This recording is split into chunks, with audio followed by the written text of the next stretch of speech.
Welcome back, folks. We have the privilege of having with us today Congressional District 1 Representative Paul Gosar, Dr. Paul Gosar, small businessman, dentist, and now citizen representative back in Washington, D.C. Paul, welcome to the show. Terry, thank you so very, very much for having me. It's such a pleasure to have you here. It's such a pleasure to be represented by you in the Congress. And let's get into, you wrote, and we'll have a copy of this editorial in the website. So you wrote this letter, this editorial about why the nation has lost confidence in our Attorney General.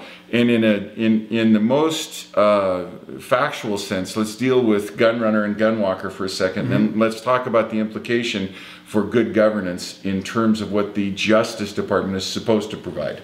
Absolutely. What's in contention is the operation called Fast and Furious. And the Department of Justice, mainly through the ATF, from what we can understand, because we haven't got a lot of the documentation, Terry, is that they allowed straw purchasers, or a person who shouldn't be having a gun, being able to get a gun from somebody that actually purchases guns. And in this case, individuals bought up to as many as over 700 guns and put them in the hands of criminals. Not only did the ATF and the DOJ understand this, but they actually insisted that the sales go through to these individuals. As in proper protocol, all guns up to this time had been with surveillance and with tracking mechanisms so that they could follow them and never let them out of sight. In this case, none of that was done, and they were hoping to do what? We don't know.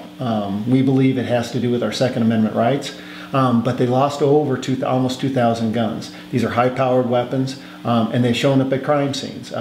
Most recently, at the Border Agent Terry's death, and over 300 Mexican citizens have lost their lives to these guns.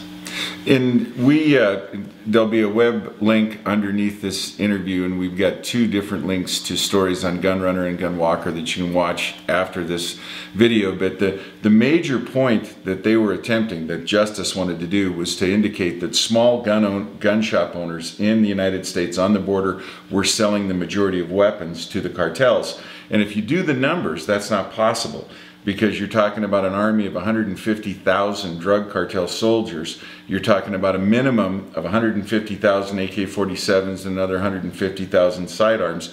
You've got maybe 60,000 mom and pop gun stores, so say 10% of them are quote unquote bad.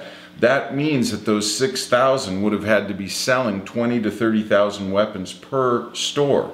That would have shown up. There's no evidence that small American mom and pop gun stores were selling to the cartels.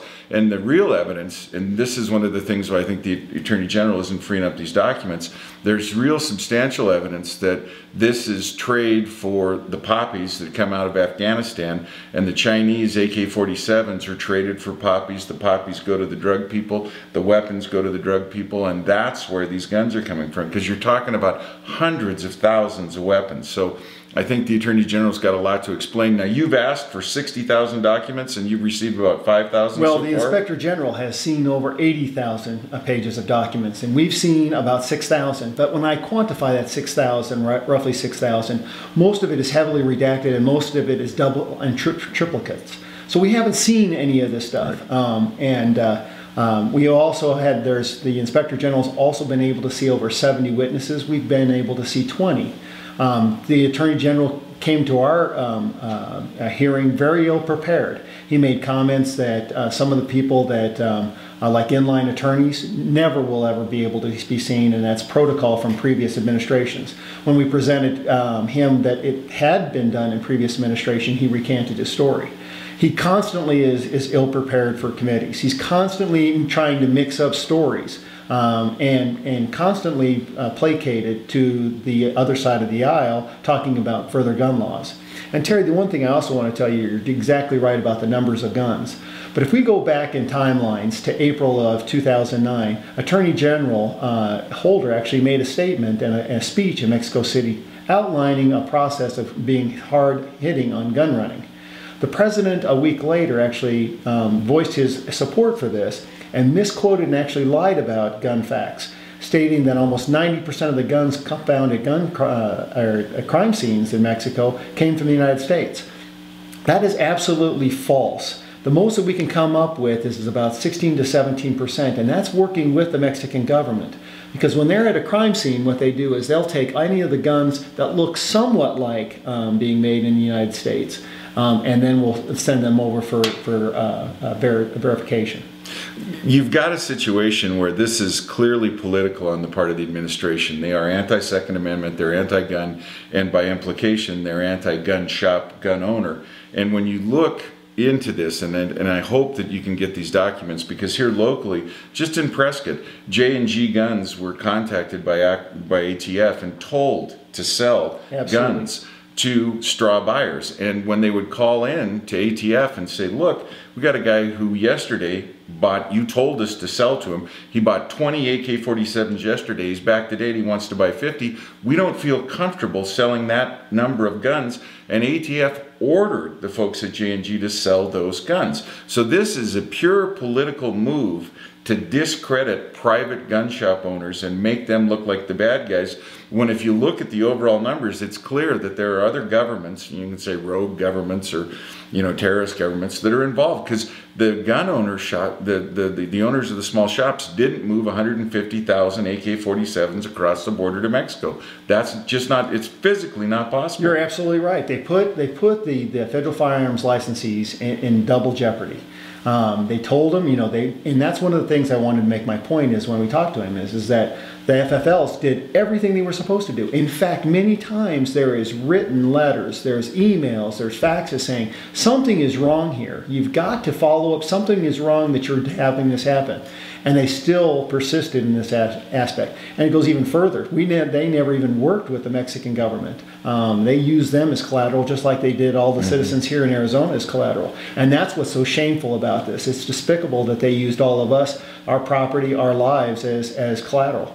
You mentioned Border Agent Terry. It's one of the heartbreaking elements of this story. Border Agent Terry was a Marine first. He graduated first in his class from the Henry Ford Community College as a police officer.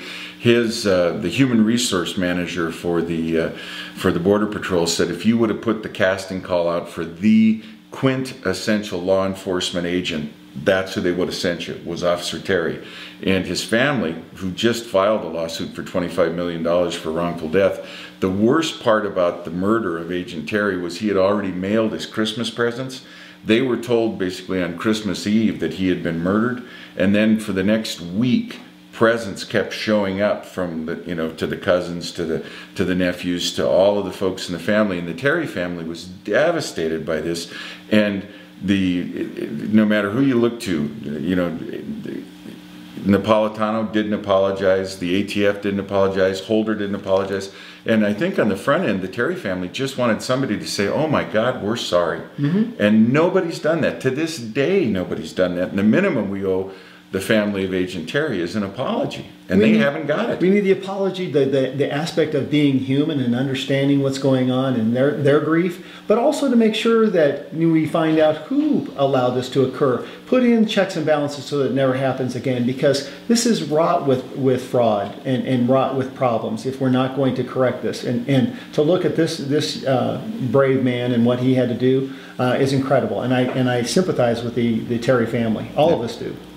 We're just about out of time for this episode. What can we do as citizens to help support your efforts to get to the bottom of this? What things can we do? The biggest thing is tell people about it, because the mainstream media will not pick up on this. And that's one of the biggest problems. When you saw Watergate, you had mainstream media all over this. And this is far worse than whatever Watergate even was attempting to be. We've lost a life here. Over 300 Mexicans have lost their lives.